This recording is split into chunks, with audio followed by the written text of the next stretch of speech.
Beleza, galera? Vamos lá, mais um encontro. O objetivo dessa aula aqui hoje é o seguinte, velho. Eu coloquei essa parte 2 aqui de processos já lá no YouTube, tá? Essa parte 2 já tá lá. E a continuidade desses processos aqui é justamente essa aula de threads aqui que eu estava compilando agora com vocês, por isso que demorou um pouquinho mais, é a parte de threads, tá? O objetivo dessa aula, desse encontro agora, é falar sobre essa parte de processos, tá? E falar sobre threads. Aí a gente fecha e o próximo encontro da gente já é a prova. E aí a gente vai discutir hoje como é que vamos fazer essa prova, tá massa? Nós temos as aulas anteriores, e aí eu vou fazer a mesma pergunta que eu fiz nas aulas anteriores.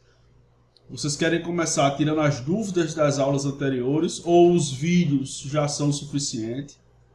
Ou vocês querem que eu comece logo aqui? O que eu vou fazer quando terminar essa aula? A parte 2 de processo já está upada no YouTube, tá? A parte de threads vai ser upada também. Já renderizei o vídeo. E vou fazer o upload para o YouTube agora, quando eu terminar essa aula. E aí depois eu ponho essa daqui também. E todo esse material aqui, tá? Que está em PDF aqui, eu vou mandar para vocês todo esse material em forma de PDF, tá? Vou converter isso aqui em PDF e vou mandar para vocês. Então esse assunto aqui já está no vídeo de hoje. Tá? É o vídeo que eu upei hoje de tarde. Próximo assunto é threads. Então o que eu vou fazer? Vou dar uma folheada aqui nesses dois assuntos, tá? E aí quaisquer dúvidas vocês tiram comigo. E depois eu vou upar esse vídeo também para dentro do YouTube. Beleza? Vou começar a apresentação aqui agora. Minha imagem não está aparecendo aqui, mas quando eu fizer o upload do vídeo, a minha imagem vai estar aqui nesse cantinho inferior aqui, ó, da apresentação, tá? Minha imagem vai estar nesse cantinho inferior aqui da apresentação. Beleza? Então vamos lá. Então essa aula aqui é a parte 2 de processo, tá? Atualizei para a data de hoje aqui. E esse número de aulas aqui está meio errado, porque entre uma aula e outra, no modo presencial, eu faço uma lista de exercício. E essa lista de exercício eu conto como aula também, tá? Mas essa daqui deve ser a quinta aula e threads deve ser a sexta aula. Então o que a gente vai entender nessa aula aqui? A gente vai entender na parte 2 de processo o que é o bloco do controle de processo, que é o negocinho chamado PCB, do inglês Process Control Block. Vai entender o que vai ter de mudança de estado de processo, quais são os estados e como se mudam esses estados. A galera está perguntando sobre foreground e background. No vídeo editado eu já coloquei, tá? No vídeo editado que está no YouTube, que eu coloquei hoje de tarde, fala sobre foreground e background. Foi quando eu estava fazendo esses slides, eu esqueci de copiar esse slide, mas eu fiz o comentário lá de como ele funciona e eu coloquei no vídeo. Mas eu posso falar também, tá? Nessa aula de agora. Quando a gente chegar aqui em foreground e background, eu dou uma explicação melhor, pelo menos ao vivo aqui para vocês, tá? A gente vai ver como funciona também a criação e a eliminação de processos. Vai entender o que são processos CPU bound e IO bound e vai entender as implementações, duas formas de implementar, que são as processos independentes e subprocessos. Tudo isso que eu vou falar nesse vídeo agora já está no vídeo do YouTube também. Então eu vou dar uma acelerada e aí a gente pode matar essas dúvidas no decorrer da semana no WhatsApp, quando vocês estiverem estudando para a prova. Só mandar o áudio lá que eu respondo em cima da lata lá. Vocês sabem que comigo não tem frescura não, é no embalo do Tasmania mesmo. Beleza? Process Control Block, o que é?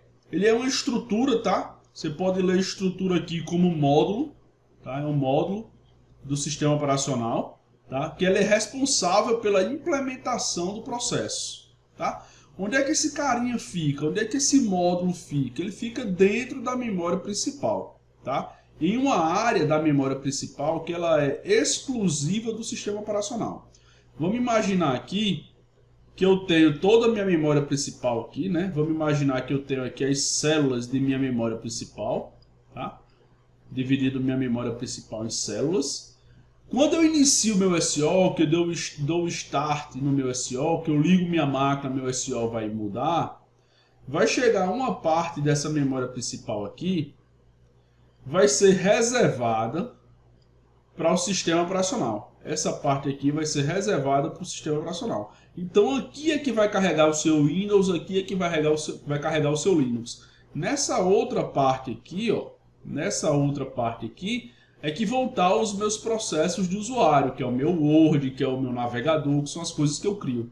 Então dentro de uma porção dessa parte aqui reservada para o SO, existe um dentre vários módulos do sistema operacional que se chama PCB, que está armazenado aqui dentro. Beleza? Ele é um programa que precisa ser carregado.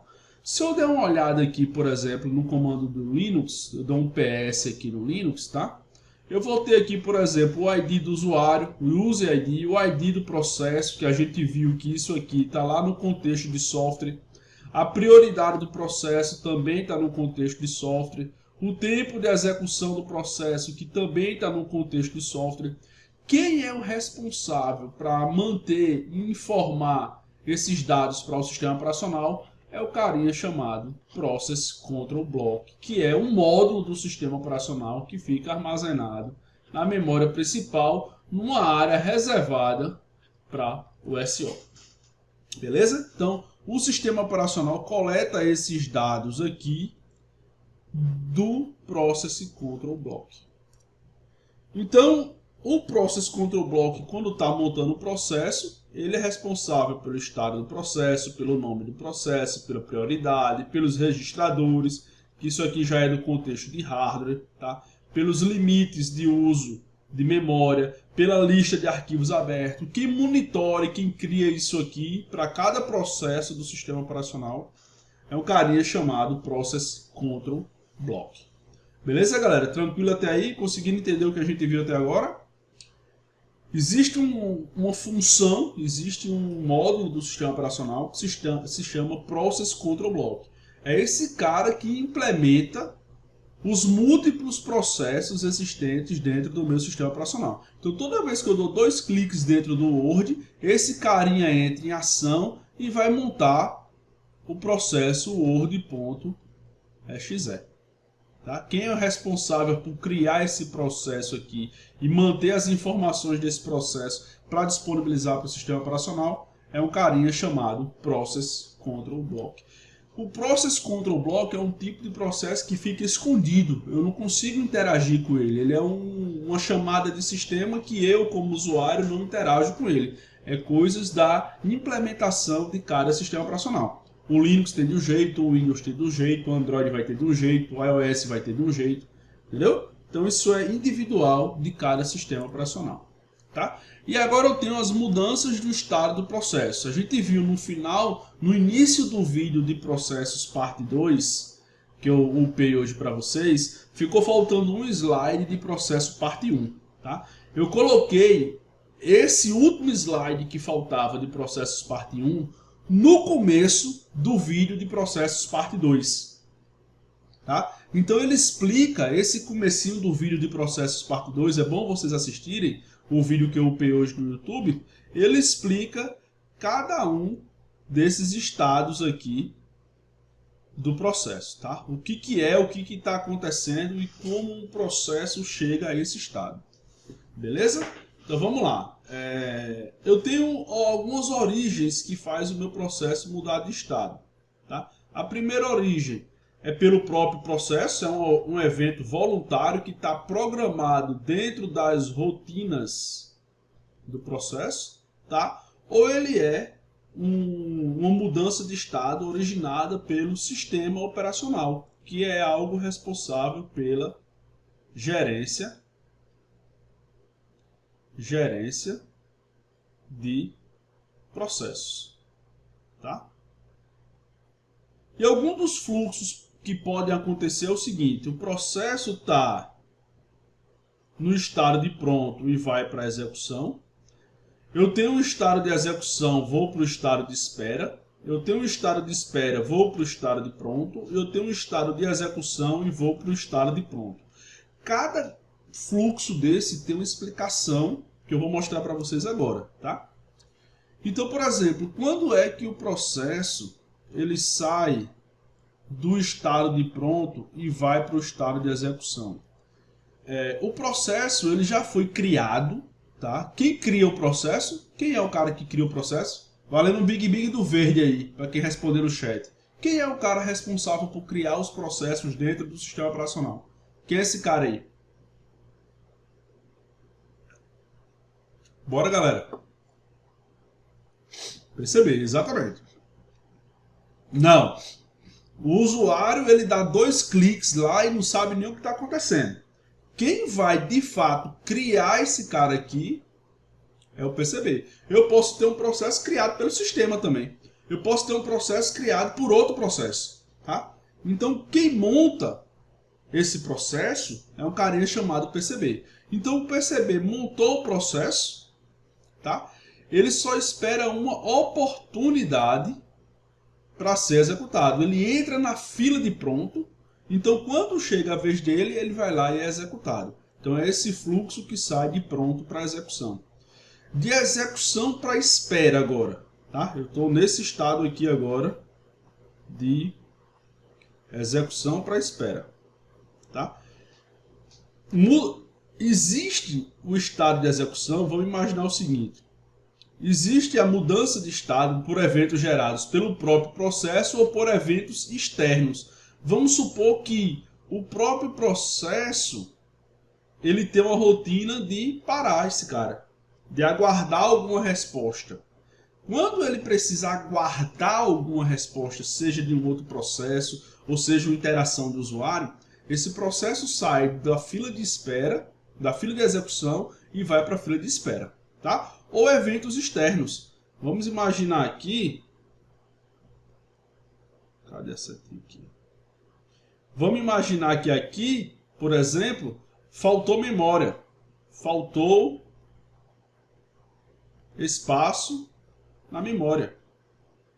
Tá? E aí, esse cara aqui não tem mais como ficar sem execução, ele é colocado na fila de espera. É um evento externo, não é um evento criado pelo próprio processo. Tá? De espera para pronto. Tá? É outro fluxo agora. Caramba, não movi aqui, velho. Pera aí, deixa eu voltar aqui. Vou botar essa cor aqui que vai ficar melhor. Pronto, beleza. Esse amarelo estava imoral.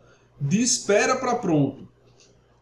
Lembra que o processo pode sair de execução para espera por algum motivo criado pelo próprio processo ou por eventos externos? Vamos imaginar eventos externos. Vamos supor que ele foi colocado em espera porque faltou memória principal. Em algum determinado momento, tem memória disponível, então esse cara sai da fila de espera e volta para a fila de pronto para depois ser executado. Tá? Então, quando aquela solicitação ou aquele recurso que o processo espera é fornecido, é disponibilizado, esse cara sai da fila de espera e entra na fila de pronto. Tá? Tem um outro processo que é um pouco mais raro, de execução para pronto. Tá? Acontece por um evento de sistema, por exemplo, quando acaba o seu tempo, tá, de execução, ou é criado um processo com prioridade maior. Tá? Então vamos imaginar aqui, ó, aqui, ó, nessa tabela aqui, ó. Aqui são prioridades de processo. Quanto mais baixo, quanto mais próximo de zero, maior a prioridade desse processo. Tá? Então, isso aqui é no caso do Unix, do Linux. Ou é quanto mais alto, próximo de 99, eu não me lembro. Eu acho que é quanto mais próximo de 99, o nível máximo é 99. Então, quanto mais próximo de 99, maior a prioridade. Eu acho que é isso, eu não me recordo a sequência do Unix. Se é de 0 a 99, 99 com prioridade mais alta, ou se é de 99 a 0, 0 com prioridade mais alta. Realmente eu não me recordo.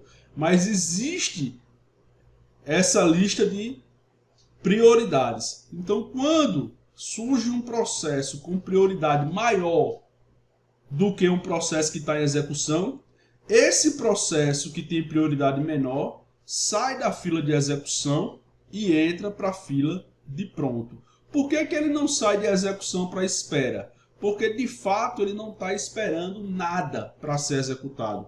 Tá? O que ele está esperando é que o processo que tem prioridade maior saia. Ele já está pronto, ele não está esperando uma demanda. Por isso que ele não sai de execução para espera. Ele sai de execução para pronto.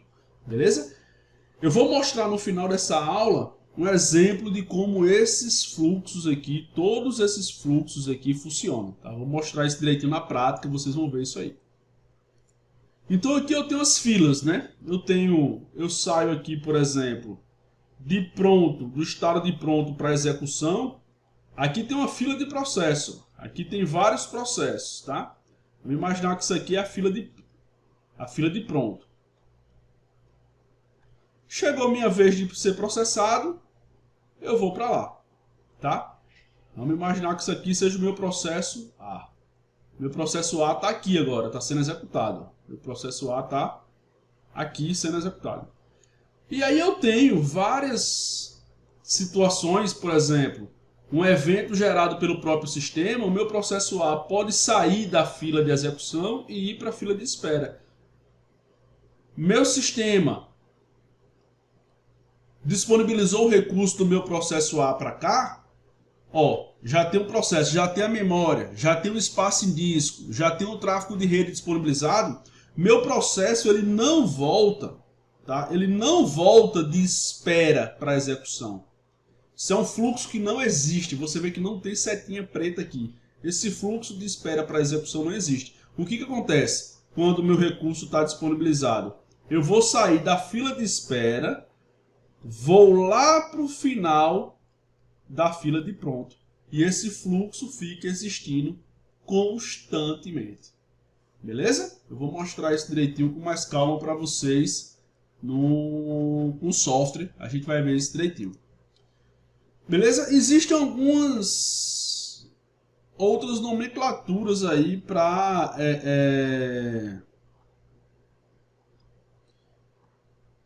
os estágios do processo, tá? Existem os três principais, que é o que a gente já viu hoje. Quais são os três principais que a gente viu hoje? Pronto, espera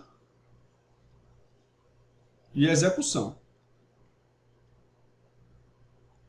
São os três principais estágios do processo. Mas alguns processos, alguns sistemas operacionais, e até na literatura, pode ser que você encontre mais dois estados, tá?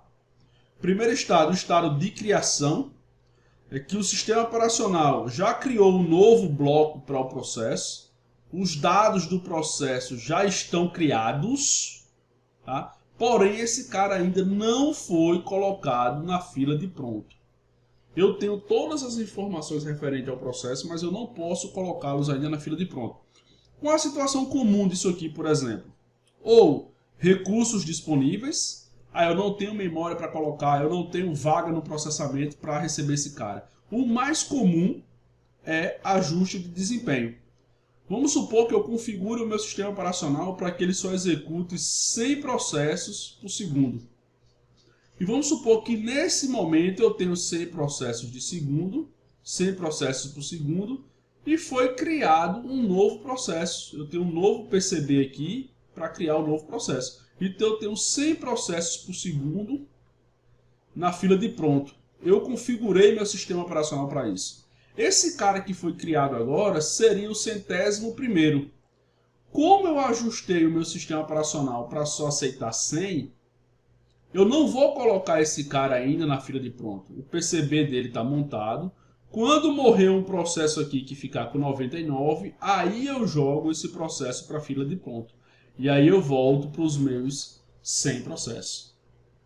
Conseguiram sacar? O sistema operacional já reservou um contexto de software, já reservou um contexto de hardware, já reservou um espaço de endereçamento, mas ainda não colocou o processo lá na fila de pronto. Existem alguns motivos para isso. Um, recursos disponíveis, eu não tenho mais capacidade de receber esse processo. E o segundo momento pode ser por ajuste de desempenho, que é o mais comum, é o mais que administradores de redes conseguem utilizar no dia a dia, no trampo, na dinâmica do dia a dia. É isso que a gente faz quando está administrando o sistema operacional, para garantir sempre que os 100 processos sejam executados. Se eu tivesse aqui 101, eu sabia que meu hardware ia passar algum sufoco para processar esse 101. Eu sei que com 100 ele se garante. Então eu posso limitar para que meu processador só receba 100 processos por segundo. Tá? Isso aí é um pouco mais de administração de redes, administração de sistemas operacionais,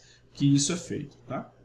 E eu tenho um outro estado do processo que se chama terminado. Tá? O processo não terá mais nenhum recurso disponibilizado. Tá? Eu não tenho mais memória para esse cara, eu não preciso mais. Eu não tenho mais tempo de processador, eu não preciso mais. Porém, o PCB, imagina que o PCB seria algo similar à alma do processo. A alma do processo. Não é o processo físico. O processo só vai ser físico quando ele estiver na fila de pronto. Tá? Enquanto ele estiver só com aquela estrutura de contexto de software, contexto de hardware e espaço de endereçamento montado, quem é responsável por montar isso é o PCB. Então imagina que isso aqui ainda não é um processo que está classificado na fila do sistema operacional. Tá? Vou explicar de novo o que é PCB. Tá? Então, quando o PCB monta esse processo e vai para a fila de pronto, de fato aqui o processo passa a existir. Porém, isso aqui, o PCB, ele ainda ocupa espaço dentro da memória, ainda ocupa espaço do processamento para que esse cara possa trabalhar, possa produzir novos processos dentro do sistema operacional. Tá? PCB é o seguinte, PCB ele é uma estrutura, imagina como um módulo do sistema operacional, que é responsável pela criação e manutenção dos processos dentro do sistema operacional. Seja um processo criado por mim, usuário, ou seja um processo criado pelo próprio sistema operacional, ou seja um processo criado por outro processo. Tá? O PCB é um módulo que, dentro das rotinas do módulo, é criar e manter os processos dentro do sistema operacional. Essa é a finalidade e é o papel do PCB. Nasceu só para fazer isso. Beleza? Tranquilo aí, Zé? Conseguiu entender agora?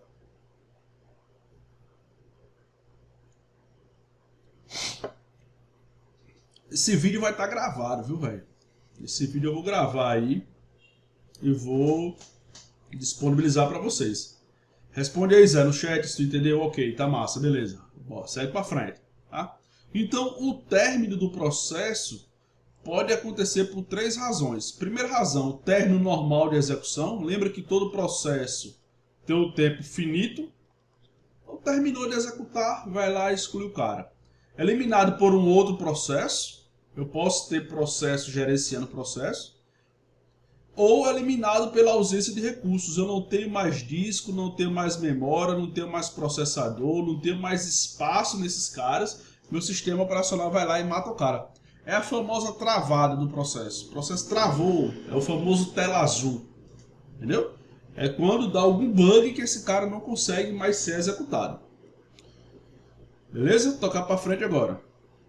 Nesse momento aqui é que eu vou falar do processo foreground e background, tá? Então vamos lá, processos são os tipos, as classificações de processos, são 4, tá? Eu tenho CPU bound e IO bound, eu tenho foreground e background, tá? O CPU bound é quando o processo passa mais tempo em estado de execução, tá? Eu passo mais tempo aqui dentro da minha CPU, tá? Normalmente aplicações de tempo real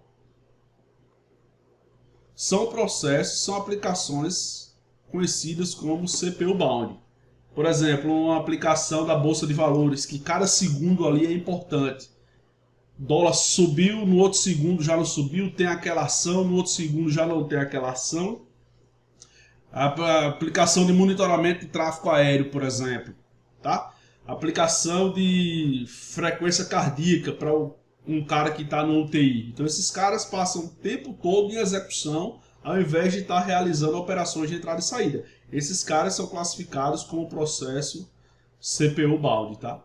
E tem uma outra classificação, que é a classificação chamada de I/O balde. O I/O balde eu passo mais tempo fazendo requisições de entrada e saída com os dispositivos da minha máquina do que em tempos de processamento. Você vê que esse espaço de tempo aqui é bem maior, tá? Processos, por exemplo, de banco de dados, que eu preciso constantemente estar lendo o banco de dados. Então eu passo muito tempo acessando o disco rígido, que é um dispositivo de entrada e saída, do que processando alguma coisa dentro do meu processador, da minha CPU.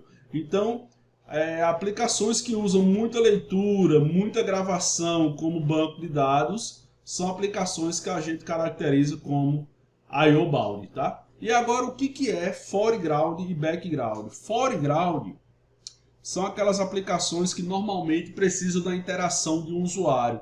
É uma aplicação que faz com que o usuário interaja com ela. Por exemplo, essa apresentação que eu estou mostrando para vocês aqui, ó, que eu vou e volto, que eu risco, que eu apago. Essa é uma aplicação foreground. Eu interajo com a aplicação diretamente, tá? Então, aplicações com que o usuário tem interação é uma aplicação, é um processo chamado foreground. Quando eu chamo de aplicação ou um processo de background, back é atrás, né? Então, é uma aplicação que roda por trás da interação do usuário. Por exemplo, a aplicação que está fazendo, o processo que está fazendo minha conexão de internet chegar até vocês. O processo que está executando essa webcam. O processo que está gerenciando a memória do computador. O PCB, por exemplo, é um processo background, que ele está rodando por trás da interação do usuário. Ele está funcionando e eu não tenho a menor ideia do que ele está fazendo. Eu só estou obtendo a resposta do seu processamento. Beleza? Ficou claro aí o que é foreground e o que é background? Posso continuar? Vamos lá para o chat, galera. Quem puder, o que vocês estão achando aí até aí? Tá tranquilo? Tá de boa? Lembrando que isso aqui vai estar disponibilizado também, vocês podem acessar a hora que vocês quiserem, tá? Então vamos lá. E agora eu tenho os dois tipos de implementação. Deixa eu ver aqui. No caso do load de um jogo é I/O bound, background, e quando você entra no mapa é CPU bound, foreground. Provavelmente. Por exemplo, quando você está interagindo com o jogo, é um processo foreground, você está mexendo com o jogo. Enquanto ele está em execução, na verdade o jogo está instalado fisicamente dentro do HD, né? Então ele vai meio que ora funcionar como I/O bound, porque ele vai estar pegando informações do processador para executar, mas o jogo em si está lá dentro do HD. Então, nesse momento de execução, vai estar constantemente mudando de papel, tanto I/O quanto o CPU balde. Mas no caso de um jogo, se assemelha ao banco de dados, né? Eu preciso constantemente estar lendo o disco, que é onde o meu jogo está instalado. Sacou isso aí? O loading, não, porque é o seguinte, o background é aquilo que eu não tenho contato. O load do jogo, eu estou vendo o que está acontecendo, eu estou interagindo com o load do jogo. Tá? Então, ele não se classifica como background. Background é aquilo que eu não tenho contato. Background é aquilo que está acontecendo, que eu não sei nem o que está acontecendo, na verdade eu não estou nem vendo esse processo. Então é o processo background. O jogo, por eu ter interação visual com ele, ele é foreground, eu tenho contato com o jogo. Agora o comportamento da requisição, se ele passa mais tempo no processador ou mais tempo no disco, aí é que vai definir se ele é I/O bound ou CPU bound. Beleza? Tranquilo aí? Então vamos lá. As primeiras formas de implementação de concorrência, entendeu? O que é a concorrência? É quando eu vou implementar mais de uma instrução ao mesmo tempo. Então as primeiras formas de processar isso aí, de concretizar isso aí são ou através de processos independentes ou através de subprocessos, tá? Então, vamos estudar aqui um pouco processos independentes.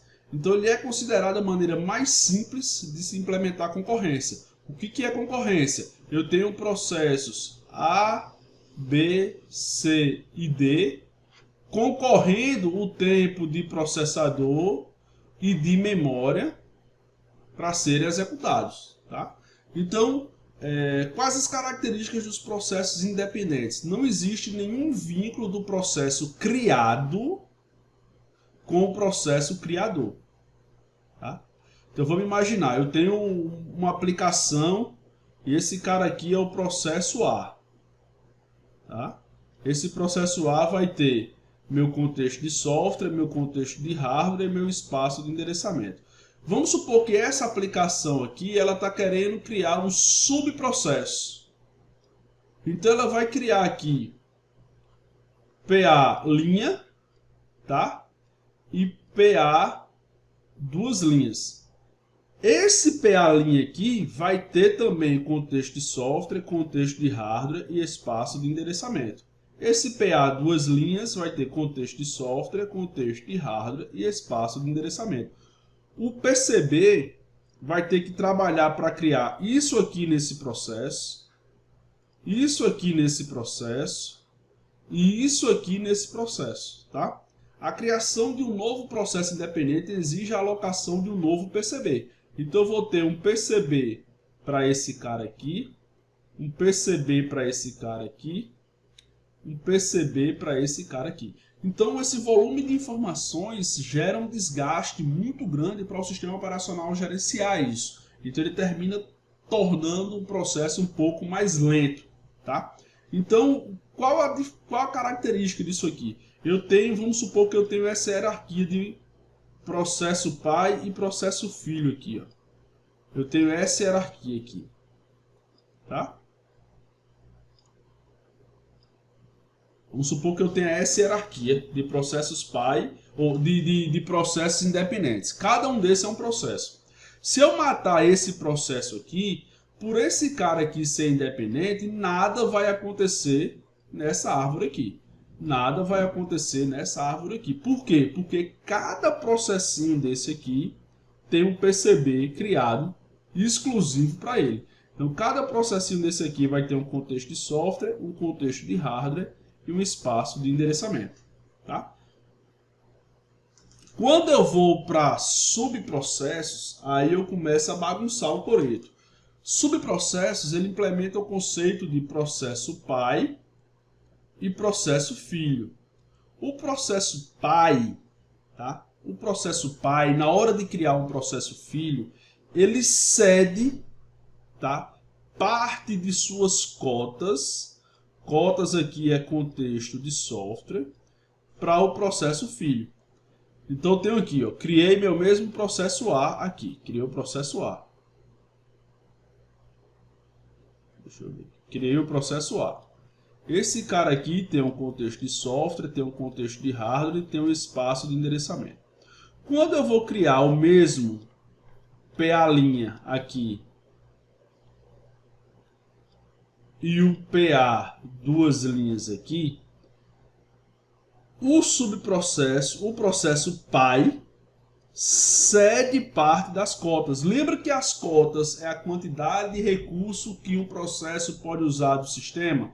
Ele está aqui em contexto de software, tá? As cotas estão aqui, ó.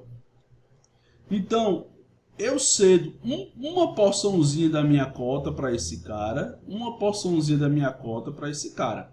Se esse PA1 aqui quer criar mais dois subprocessos, eu vou pegar um pedacinho da cota desse cara e jogar para cá, um pedacinho da cota desse cara e jogar para cá. Tá? O que acontece? Cria-se essa dependência de cotas, de espaço de cotas. Quando, por algum motivo, esse processo morre, todo mundo que recebeu essa porção de cota dele vai morrer também. Tá? Então, se eu tenho essa hierarquia aqui, ó,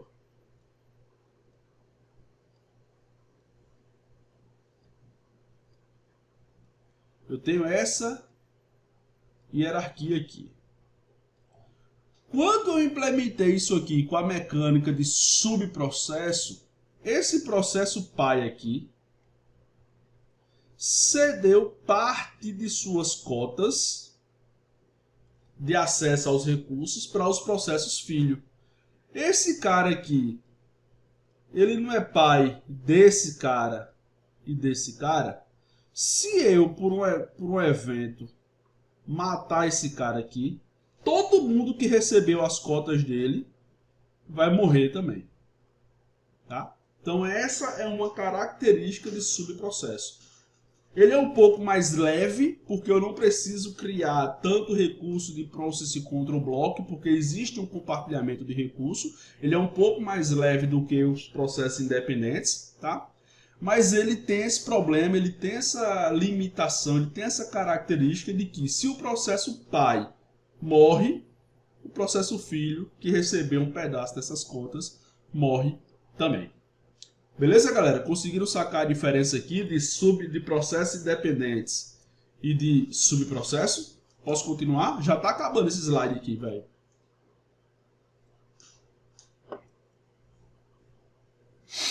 Isso, exatamente, Samuel. Exatamente. Eu finalizo o processo raiz. Se eu finalizo o processo raiz, todo mundo que brotou a partir daquela raiz morre também. Tá?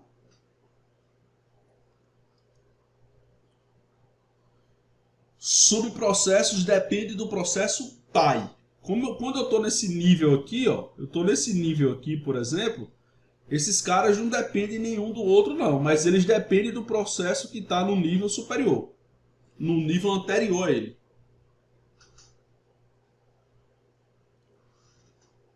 Beleza? Tranquilo aí? Posso continuar? Vamos lá. E aqui é a característica de subprocessos, né? Assim que funciona subprocesso, eu vou cedendo parte de um processo para o outro, tá? É mais ou menos esses desenhos que eu fiz aqui.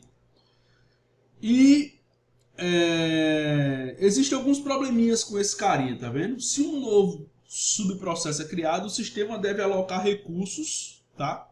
De contexto de hardware, software, espaço e endereçamento. Alocar esses recursos custa caro para a CPU, porque eu tenho que gerar uma pancada de Process Control Block para gerenciar esses processos. Esses tipos de processos podem coexistir? Podem. Pode ser que uma rotina seja implementada com processo independente e uma outra rotina dentro do mesmo sistema operacional possa ser executado com a estrutura de subprocesso. Mas vocês vão ver que isso aí não se usa mais hoje, tá? Por conta desses problemas que eu estou falando para vocês aqui. A pergunta foi o seguinte, de Zé Henrique: esses tipos de processo podem coexistir? Podem, porque isso está na programação, está na implementação. Sendo que nenhum desses tipos se usa mais hoje. Tá? Justamente por conta desses problemas aqui. Ó. Desalocar os recursos que foram previamente alocados também custa tempo. Por exemplo, gerenciar uma sala com 10 alunos é muito mais fácil do que gerenciar uma sala com 1000 alunos. Tá? Porque controlar 1000 alunos custa mais processamento para o professor do que controlar somente 10 alunos. É mais ou menos esse tipo de conceito que tornou esses caras aqui, processos independentes e subprocessos, obsoleto, entraram em desuso. E qual é a solução para isso? A solução para isso é um carinha chamado Threads, que a gente vai ver na próxima aula, que eu vou começar agora. Beleza, galera? Conseguiram entender direitinho aí como é o esquema de processo, subprocesso, o que é o PCB, o que esse cara faz, o que esse cara deixa de fazer. Beleza? Todo esse material vai estar disponível, tá? Já tem um vídeo sobre processos parte 2 disponível. Já tem um vídeo sobre threads que eu acabei de compilar, vou disponibilizar. E o negócio que eu queria mostrar para vocês é o seguinte, ó. É justamente como funciona de fato um processador. Como funciona a fila de processamento desse cara. Isso é um software que foi tese de mestrado desse cara, tá? Então, como funciona? Eu tenho aqui, meus processos vão estar aqui, Aqui eu tenho o meu processador com o estado de pronto, o estado de execução, o estado de espera. E aqui eu tenho minha memória, toda ela dividida em pequenas células. Tá? Isso aqui está no outro vídeo. Então, se eu criar aqui um processo, ele está com prioridade 0. Tá? Processo com prioridade 0. Esse cara vai ficar saindo do estado de pronto para o estado de execução. Estado de pronto, estado para execução. Se eu criar um outro processo aqui agora com prioridade 1, que é uma prioridade maior, nesse contexto aqui, quanto maior o número da prioridade, mais prioridade ele tem, você vai ver que o processo 0 ele para de ficar aqui. Ó. Ele só fica aqui agora e só executa o processo com prioridade 1. Ó. Eu vou criar outros processos com prioridade 0. Você vai ver que esses caras não vão ser executados. Por quê? Porque existe um processo que tem uma prioridade maior que está na fila de pronto. Tá? O que acontece? Se eu chegar nesse processo aqui que tem prioridade 1 aqui, ó, e vou, por exemplo, botar aqui suspender. Tá? Esse processo ele vai para o estado de suspenso. Como eu não tenho nenhum processo na fila de pronto com a prioridade maior, os outros processos com prioridade menor passam a ser executados. E aqui eu fico com minha gerência de memória, ora limpando e ora inserindo novos processos. Veja o seguinte, como o meu processo vermelho, que tem prioridade 1, está suspenso, ele fica lá esperando algum recurso, por exemplo, você vê que na memória aqui eu não uso espaço para esse processo. O que vai acontecer agora se eu vier nesse processo aqui? Ó, vocês vão ver que ele não vai sair da fila de espera para a fila de execução. Você vai ver que ele vai dar um passo aqui para a fila de pronto, vai ocupar espaço de memória, você vai ver que vai aparecer algum bloco vermelho aqui, e depois que ele vai para a execução, ó, vou selecionar esse cara aqui e vou botar aqui prosseguir. Ó. Ele foi para pronto e foi para a execução, e aqui ele passou a usar recurso da memória. Beleza? Então esse fluxo acontece incansavelmente durante o sistema operacional multitarefa, durante o sistema operacional que executam várias instruções simultaneamente. Se eu vier agora nesse processo azul agora, eu posso fazer isso. Eu, como administrador do sistema operacional, posso fazer isso. Eu quero pegar esse sistema azul agora e quero pegar a prioridade dele, botar agora prioridade 2, que é uma prioridade maior do que o processo vermelho. Aumentei a prioridade do cara, agora ele passa a ser executado. Tá? Por quê? Porque dos processos que estão em execução, ele é o que tem prioridade maior, dos processos que estão na fila de pronto. Tá? E aqui no PCB, ó, eu posso pegar o menu do PCB aqui, e aqui eu fico vendo o estado do processo. Ó, tá? Aqui eu fico vendo o estado do processo, isso é uma informação do PCB. Tá? Então se eu vim aqui agora mudar... Ó, o vermelho está aqui, se eu botar aqui o amarelo está aqui, se eu botar aqui o roxo está aqui, ó, e se eu botar aqui, ó, o azul, ele fica alternando, ó, entre pronto e execução, porque é o cara que está sendo executado, tá? Agora eu quero finalizar o azul. Vamos supor que esse cara aqui acabou a sua execução. Vou finalizar esse cara aqui, ó. Finalizo o azul, o vermelho passa a ser executado. Finalizo, vamos supor que acabou o vermelho, finalizou o vermelho, os outros processos que estavam com a prioridade menor passam a ser executados. Então isso acontece constantemente na fila do processador. Beleza, galera? Conseguiram dar uma enxergada aí de como as coisas funcionam dentro desse controle de estado de processo, como esse estado muda. Então, todo esse fluxo, quem faz é o sistema operacional junto com o carinha PCB. Beleza? Tranquilo, né? Então, no caso do acesso randômico do nome memória RAM, é o fato de sempre armazenar de forma aleatória? Sim. Porque eu não vou ter células fixas aqui. É acesso randômico à memória. Então, toda vez que eu for executar isso aqui, você vai ver que isso aqui vai ficar trocando de lugar. Não existe um acesso fixo nessa memória RAM, tá? Então, tudo isso aqui, se eu criar outro processo aqui, ó, for criando processo, ele vai mudando as células da memória que estão sendo utilizadas. Tá? Você pode ver que sempre ele fica trabalhando nisso aí. A gente vai entender melhor quando estiver estudando gerência de memória. Eu acho que é um capítulo um pouquinho mais para frente. Beleza, galera? 45 minutos de aula.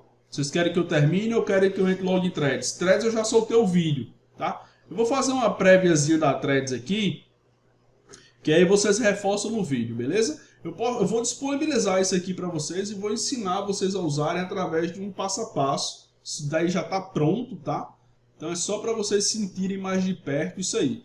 Mas se você não tiver, por exemplo, um notebook com Windows, que isso aqui é para Windows, esse vídeo aqui já dá para ajudar vocês para visualizar isso aí. Eu acho que essa versão aqui não roda em celular, não roda em tablet não.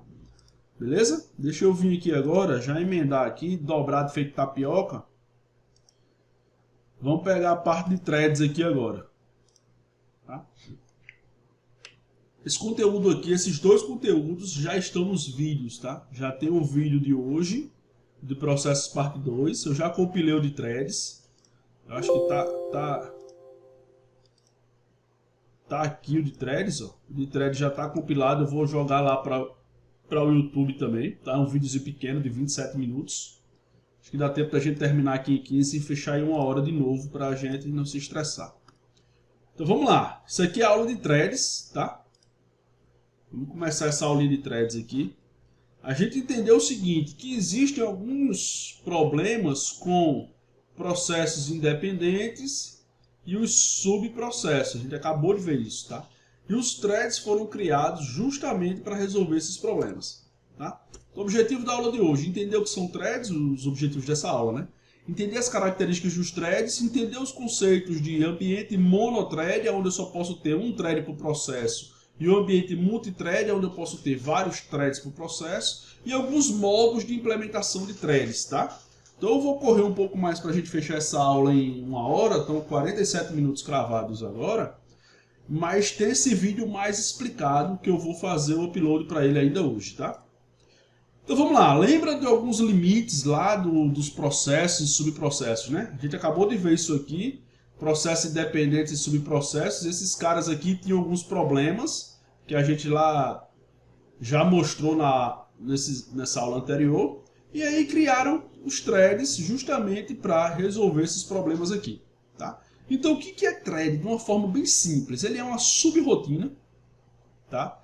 De um programa específico ou de um processo específico que pode ser executada de forma assíncrona do processo. Aqui é que está o pulo do gato.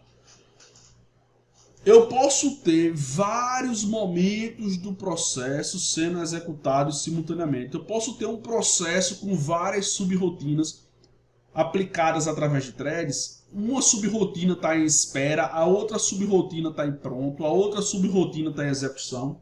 Os threads deram essa capacidade ao multiprocessamento, tá?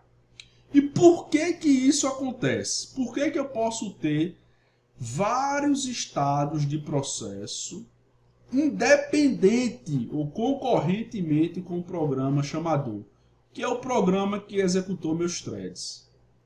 Por que, meus camaradas e minhas camaradas? Cada thread possui o seu próprio contexto de hardware, tá? Cada thread tem um contexto de hardware independente. Quais são as informações que estão no contexto de hardware? Basicamente, os registradores. Que esse cara aqui é que indica aonde ele vai estar na CPU. Se cada thread tem seu registrador independente, eu posso ter vários threads acontecendo coisas distintas com ele simultaneamente dentro do meu processador. Eu posso ter um programa que tem 10 threads. 3 threads estão em espera para executar alguma instrução lá do programa. 5 threads estão sendo executadas e eu tenho 3 threads em estado de pronto, esperando chegar a hora dela ser executada. Por que isso é possível? Porque cada thread possui seu próprio contexto de hardware, beleza? Porém, todavia, contudo e entretanto, esses caras compartilham do programa criador o contexto de software e o espaço de endereçamento. Isso aqui é show. Por quê? Porque se eu estou no mesmo espaço de memória que um processo que trabalha comigo, que uma thread que trabalha comigo, eu tenho muita velocidade para interagir com esse thread. Então, meu programa, meu processo executa mais rápido, tá? Vamos supor o seguinte, tá todo mundo numa sala de aula. Vamos imaginar, quando Deus permitir, a gente vai se encontrar em Currais Novas para assistir aula presencialmente. Vocês matarem saudade dos meus gritos, de minhas tapas no quadro. Vamos supor que eu queira falar com um aluno que está sentado numa cadeira dentro da minha sala.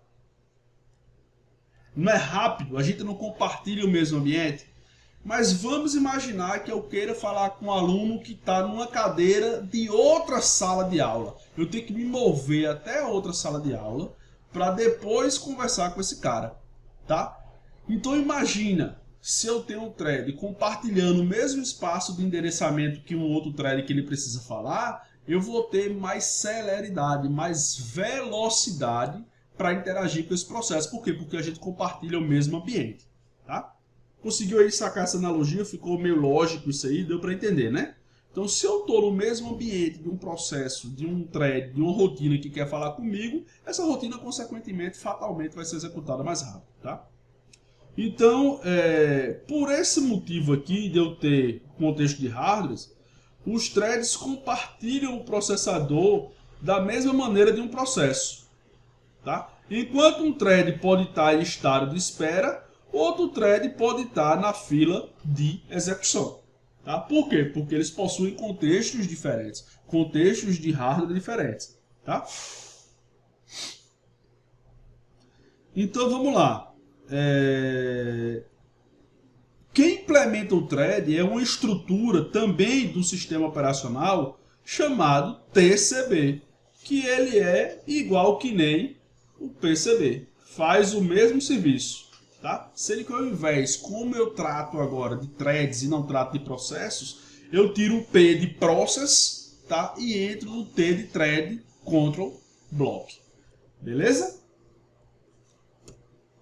E aí eu tenho mais ou menos uma threadzinha, tá? Onde eu tenho contexto de software e contexto de hardware sendo compartilhados, contexto de software e espaço de endereçamento sendo compartilhados. Porém, eu tenho contextos de hardware diferentes, tá? Então, esse seria o desenho de um processo que implementa threads. Isso aqui é o meu processo A, tá? Isso aqui é o meu processo A. E eu tenho uma subrotina que é executado por essa thread aqui, ó. Eu tenho outra subrotina que é executada por essa thread e eu tenho outra subrotina que é executada por essa thread. Vejam que eu estou tudo dentro do processo A. Eu não crio aquela estrutura que eu criaria se eu estivesse usando aqui, por exemplo, subprocesso. Tá? Aqui seria o 2 e o 3, mas a gente já viu quais são os problemas para se manter e se criar isso aqui. Isso aqui não existe mais. Eu não estou ocupando um espaço diferente do meu processo principal. Eu estou ocupando uma estrutura dentro do meu processo. Tá? Então, com isso é que o thread ganha mais potência de execução. Tá? Então, a partir da criação dos threads, eu saio do conceito de que meu processamento está orientado a processo e meu processamento agora passa a ser orientado a threads, tá? Eu vou mostrar isso para vocês bem bonitinho, vocês vão achar lindo, vocês vão amar isso aí, tá? Eu tenho, por exemplo, um ambiente chamado monothread, tá? Onde cada programa, imagina que isso aqui é um programa. Cada programa só pode ter um thread sendo executado. Isso foi no começo, tá? Da implementação de threads, isso ainda estava evoluindo, tá? Então eu só posso ter um thread no meu espaço de endereçamento. Então eu tenho aqui minha memória. Se eu quiser ter vários threads, um vai ficar aqui, o outro vai ficar aqui e o outro vai ficar aqui. É aquela história. Isso aqui é a sala A, isso aqui é a sala B, isso aqui é a sala C. Se eu quiser que o thread da sala A fale com o thread da sala B, ele vai ter que se mover, né? Para que haja esse contato aqui. Vai ter que sair vai ter um fluxo aqui de troca de informação. Quando eu ocupo todos os threads a mesma sala, aí está todo mundo nesse mesmo espaço de endereçamento, isso é mais rápido, tá? Então, qual que é a bronca disso aqui? Por não compartilhar espaço de endereçamento, a comunicação entre processos faz com que seja lenta e complexa, pois utiliza recursos como pipes, sinais e semáforo. É aquela história, eu tenho que sair de uma sala para entrar em outra, eu tenho que sair de uma área de processamento para entrar em outra para poder falar com outro processo, tá? Eu só poderia ter, nesse caso, apenas um thread por espaço de endereçamento, sendo que as coisas evoluíram. E aí eu tenho um ambiente multithread, que é aquela primeira imagem. Eu tenho um único espaço de endereçamento aqui, eu tenho um único contexto de software aqui, e eu tenho várias threads sendo executadas simultaneamente.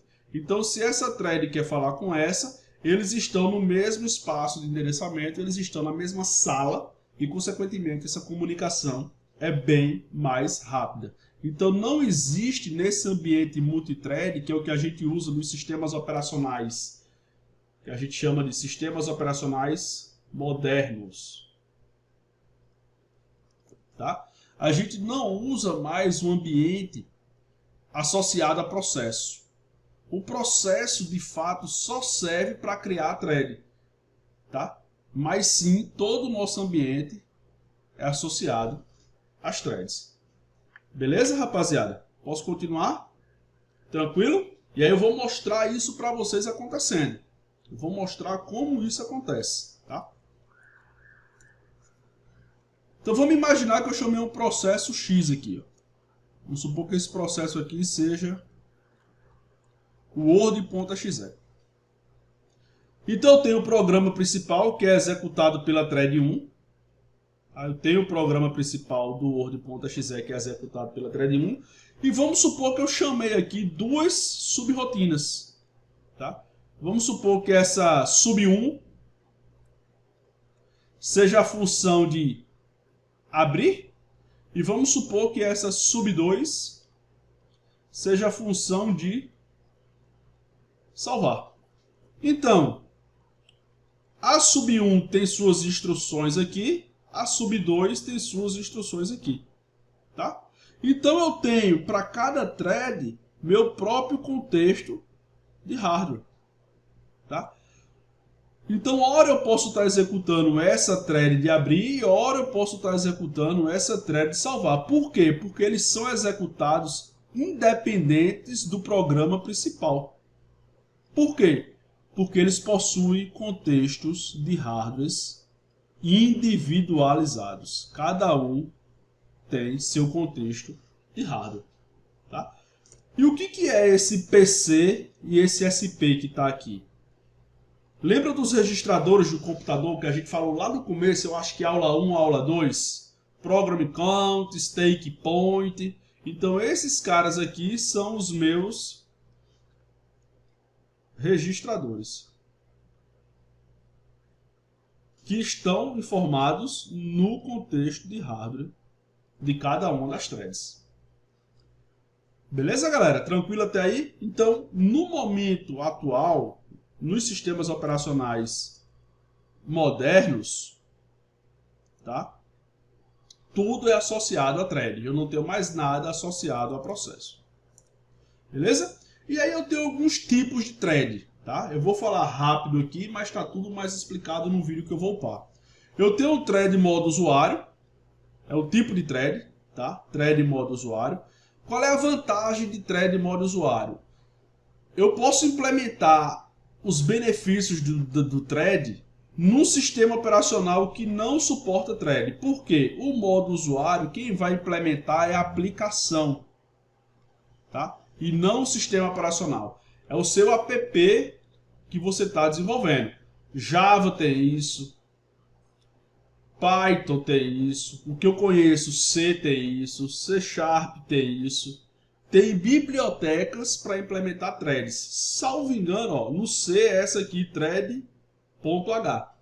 Eu posso implementar uma rotina que ele vai criar uma thread, mas essa thread ela é gerenciada pela aplicação, tá? E ela não é gerenciada pelo sistema operacional. O sistema operacional não tem conhecimento dessa thread. O que acontece se o sistema operacional não tem conhecimento da thread, somente a aplicação tem? Se essa thread for se essa aplicação que chamou esses threads forem bloqueadas, for para espera, for suspensa, todos os threads criados por ela também vai. Por quê? Porque o sistema operacional não conhece, o sistema operacional não criou um contexto de hardware para cada thread. Por quê? Ele nem sabe que essas threads existem. Quem está gerenciando isso aí é a própria aplicação, tá? Então isso é a característica da thread modo usuário. É mais ou menos isso aqui, tá? Eu tenho minha biblioteca, que nesse caso aqui no C é thread.h, é a biblioteca do C para implementar thread, e eu tenho o kernel do meu sistema operacional. Quem implementa e quem gerencia essas threads aqui é minha aplicação. Se essa aplicação vai para a espera, todos os threads criados por ela vai para a espera também, porque o kernel ou o núcleo do sistema operacional, que é quem faz essa gerência de thread, ele não conhece que essas threads existem. Quem implementou esses threads aí foram as bibliotecas, foi a aplicação que foi codificada para implementar threads. Beleza? Então essa é a thread modo usuário. Característica, quem implementa é a aplicação. O sistema operacional nem sabe que esse thread existe. Tá? Thread modo kernel. Tá? Nesse thread modo kernel, quem implementa a thread é o sistema operacional. Tá? Se é o sistema operacional, cada thread vai ter o seu contexto de hardware individualizado. E a gente já viu os benefícios de ter os seus contextos de hardware individualizados. Eu posso ser executado independente do processo pai estar sendo executado ou não. Se o processo pai for colocado em espera, por eu thread, ter o meu contexto de hardware, eu vou ser executado sem problema nenhum. Tá? A principal vantagem é essa, né? Que eles podem ser executados simultaneamente. Então, os sistemas operacionais modernos implementam esse thread modo kernel aqui, tá? E seu principal problema, não vou falar nem problema aqui, sua principal característica é o seu desempenho por causa das chamadas a rotinas do sistema e, consequentemente, várias mudanças no estado do processo. Vamos imaginar o seguinte: o sistema operacional, que é o kernel aqui, lei CSO, é quem está gerenciando os threads agora criados pelas aplicações. É um sistema operacional, um thread modo kernel. Sendo que o sistema operacional tem que gerenciar outra caralhada de aplicação, pô. Tem que gerenciar a memória, tem que gerenciar disco, tem que gerenciar a placa de rede, tem que gerenciar a placa de som, tem que gerenciar a placa de vídeo, tem que gerenciar os processos que os usuários criam, tem que gerenciar cópia de arquivo, deletar arquivo, arquivo temporário de navegador, tudo isso o sistema operacional tem que fazer. Então, essas várias chamadas de rotinas do sistema operacional vão concorrer com esses threads modo kernel aqui agora, tá? Então, dependendo da capacidade de processador, pode ser que isso seja um gargalo no teu sistema, tá? Então, a tabela aqui de implementação de um processo, isso aqui é um processo que tem a operação 1 e a operação 2. A mesma operação foi implementada de 3 formas, tá? Então, implementando um processo cuja operação 1 foi subprocesso, ele usou 11.300 milissegundos para executar a primeira operação e 1.840 milissegundos para executar a segunda operação. Lembra que eu falei do Word aqui, dessas duas operações aqui? Vamos imaginar que cada uma situação dessa aqui esteja retratada, né? Eu tenho esse primeiro thread aqui, esse segundo thread, essa operação de abrir, essa operação de salvar. Vamos imaginar que, eu não estou dizendo que nesse experimento aqui foram essas operações, tá? Mas vamos imaginar que fossem. Então, no subprocesso, demorou 11.300 milissegundos. Na operação 2, demorou 1.840. No thread modo usuário, demorou 948 milissegundos e aqui 441 na segunda operação. E no modo kernel, 34 milissegundos para a primeira operação, 37 milissegundos para a segunda operação. Então a gente vê aí, eu posso até depois voltar no livro, que era um livro em inglês, eu tenho que ver direitinho qual foi a instrução que o cara fez, eu posso passar isso para vocês depois. Mas eu sei que o resultado foi esse, tá? O Mo apareceu aqui agora dizendo que já chegou a pizza. Mas já está acabando, tá? E tem um modo mais esculhambado ainda aqui, que é o thread modo híbrido, que é justamente isso que vocês devem estar pensando. É uma implementação de thread que mistura tanto o thread modo kernel quanto o thread modo usuário, tá? Então esse thread combina TMU, que é thread modo usuário, com TMK, que é thread modo kernel, tá? Aí para complicar um pouquinho, o que pode acontecer? O processo pode ter vários threads modo kernel, é isso aqui, ó. Deixa eu ver se eu acho. Eu vou achar, pera aí que eu acho. É isso aqui, ó. Eu tenho um processo só, né? Isso aqui é só o processo.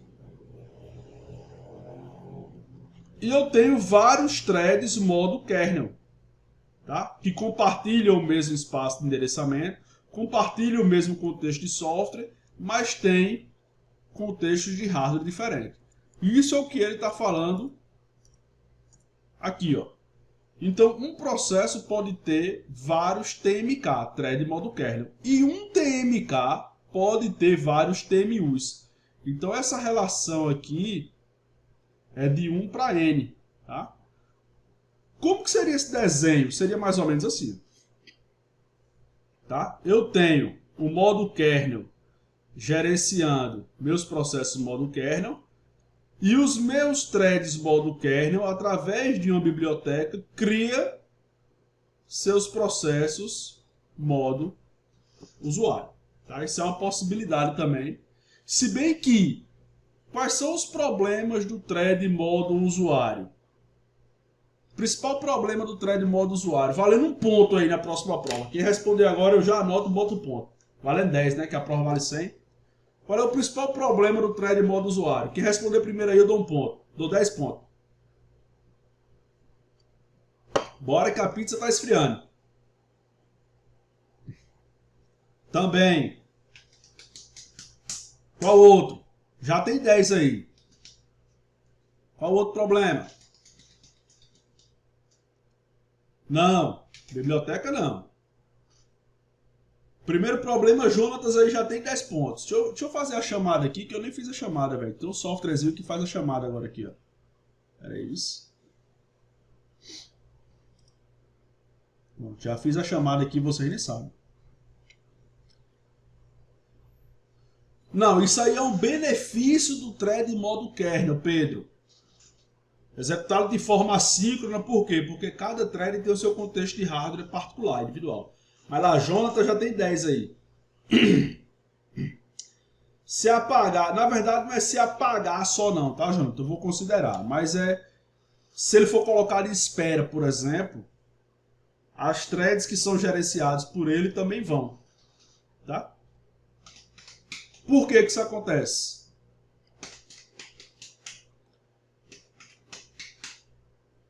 Porque, eu vou continuar, senão vai esticar muita aula. Porque o sistema operacional não conhece esses threads. Isso, Jonathan. Isso, exatamente isso. O sistema operacional não conhece esses caras. Quem conhece é a aplicação que foi implementada através de uma biblioteca. Então, se, por exemplo, nesse cara aqui, ó, vamos supor que nesse maluco aqui, ó, se esse thread aqui for colocado em espera, esses dois caras que ele implementou através dessa biblioteca vão para a espera também. Beleza? O Jonathan tem 10 pontos. Lembre, viu, Jonathan, na prova. Então, e por exemplo, que nem tudo são flores, né? Apesar de maior flexibilidade, Quando um TMK realiza uma chamada de bloqueio, por exemplo, se esse cara aqui for para espera, que é o que eu falei agora, todos os TMUs criados por ele vão para espera também. Tá? Por quê? Porque se eu implementei TMU, quem conhece é minha aplicação. Tranquilo, galera? Beleza? Sacou isso aí? Eu posso misturar essa bagunça aí. Tá? E agora vamos mostrar a prática, que a prática é linda, a prática é a parte mais foda que tem de informática, é a prática. Essa teoria é cansativa. Mas vamos lá. Vamos imaginar aqui, galera, um carinha aqui, existe uma aplicação chamada aqui, ó. Existe uma aplicação chamada Process Explorer. Isso é uma aplicação do Windows, tá? Ela não é nativo do Windows, ela é uma suíte de processamento do Windows. Deixa eu ver se eu consigo abrir esse cara aqui agora. Tá aberto aqui o Process Explorer na tela de vocês. O que eu vou fazer? Eu vou mostrar para vocês as threads funcionando, tá? Lembra-se que eu falei que o sistema operacional moderno não são orientados a processos, são orientados a threads. Eu vou mostrar isso na Vera agora. Tá? Calculadora. Abrir a calculadora aqui. Tá aqui o nome, é o Process Explorer. Tá? É da Sysinternals. Vocês podem acessar esse site aqui, Sysinternals. E eu vou fazer o seguinte, eu vou procurar essa calculadora aqui, Calculator, tá aqui, ó. Tá vendo que o PID dela aqui, ó, o PID dela aqui em cima, ó, o PID dela é o Process ID, é o 6228. Tá? Vou entrar nas propriedades e vou selecionar aqui Guia Threads, tá? Então todos esses threads aqui, ó, estão associados a esse processo, 6228. Todos os threads estão nele, ó. Então eu tenho essa porrada de threads, tá? Vocês vão ver que ele tá super paradinho aqui a calculadora, ó. Volta e meia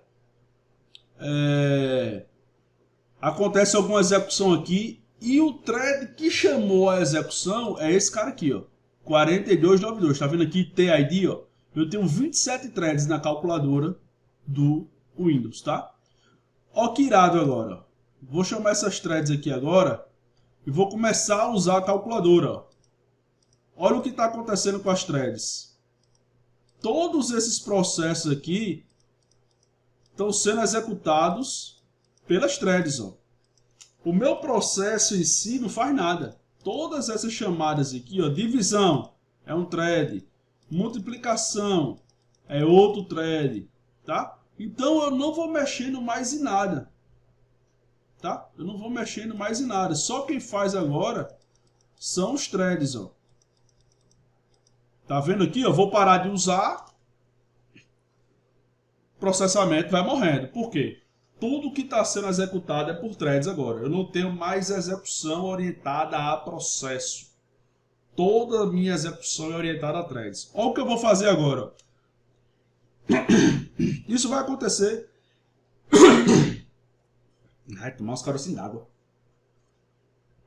Isso vai acontecer com qualquer processo, tá? Então tá vendo aqui embaixo que tem minha calculadora, ó? Tá vendo que tá aqui minha calculadora? Eu vou vir aqui no thread, ó. Olha aqui embaixo agora, porque quando eu clicar aqui ela vai sumir da tela, mas ela tá aqui embaixo ainda.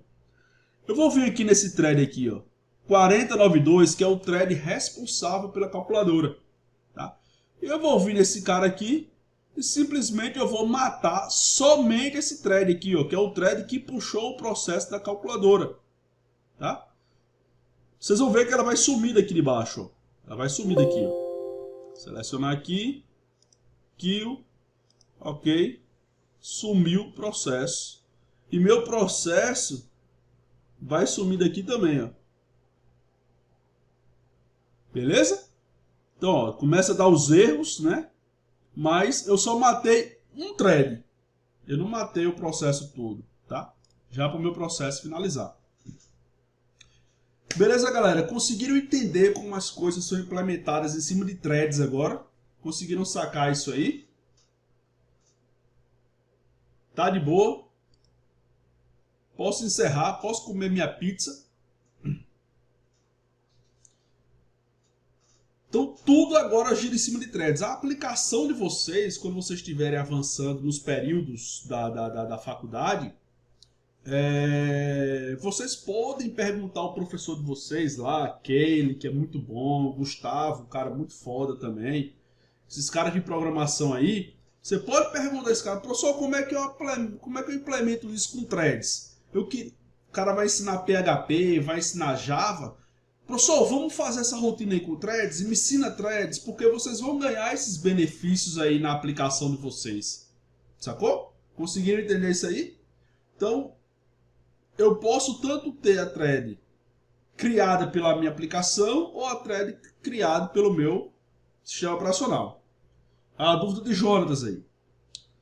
No caso, se eu usar o gerenciador de tarefas para finalizar o processo, eu estou usando um processo para eliminar esse processo? Exatamente. Existe um processo chamado kill process, que é matar processo, que ele é uma instrução que vai matar o processo de dentro do sistema operacional. Tá? É uma instrução. E esse processo também precisa ser executado, por isso que não morre direto. Por isso que às vezes você bota para finalizar o processo, ele demora um pouquinho até ele finalizar a sua instrução de finalizar outro processo, e ele vai lá e finaliza. Por isso que não é instantâneo, porque ele é um processo e o processo precisa entrar na fila do processamento para ser executado. Sendo que normalmente a prioridade de um processo de kill ele é muito alta, então ele vai ser executado logo, tá? Ele vai ter prioridade na execução. E aí fica toda naquela... Lembra que a gente mostrou lá o esquema de prioridades que eu mostrei lá na aula do Processos Parte 2, lá do SEO Simulator, que eu aumentei a prioridade dos processos lá e a gente viu que um cara passou a ser utilizado e por aí vai. É por conta dessa história aí, é por conta dessa resenha. Beleza, galera? A aula já está com 1h16, para não se alongar mais, posso encerrar por aqui. E aí a gente se organiza, a gente bate um papo aí no grupo para a gente já marcar semana que vem a prova, tá? E aí eu explico direitinho como é que vai ser a avaliação de vocês para dar tudo certo. Não precisa se estressar antes não, deixa para se estressar depois quando sair a nota. Mas se estressar antes não tem sentido nenhum não. Beleza, galera? Tranquilo? Tô vendo no chat aqui que a galera só tá se despedindo. E aí, quando vocês forem assistindo as aulas, que se for gerando mais alguma dúvida, meu irmão, você sabe que comigo é frescura zero, velho. É só falar no WhatsApp que a gente tira a dúvida na hora. Eu só não sou de ficar pegado no WhatsApp o dia todo, mas se tá lá marcado no WhatsApp, uma hora eu vou responder. E se for alguma coisa assim, chama no privado, velho. Se não tiver confortável de falar lá no grupo, chama no privado que funciona do mesmo jeito. Beleza, galera? Então eu vou encerrar a aula aqui, compilar e mandar para vocês. Abraço e até a próxima.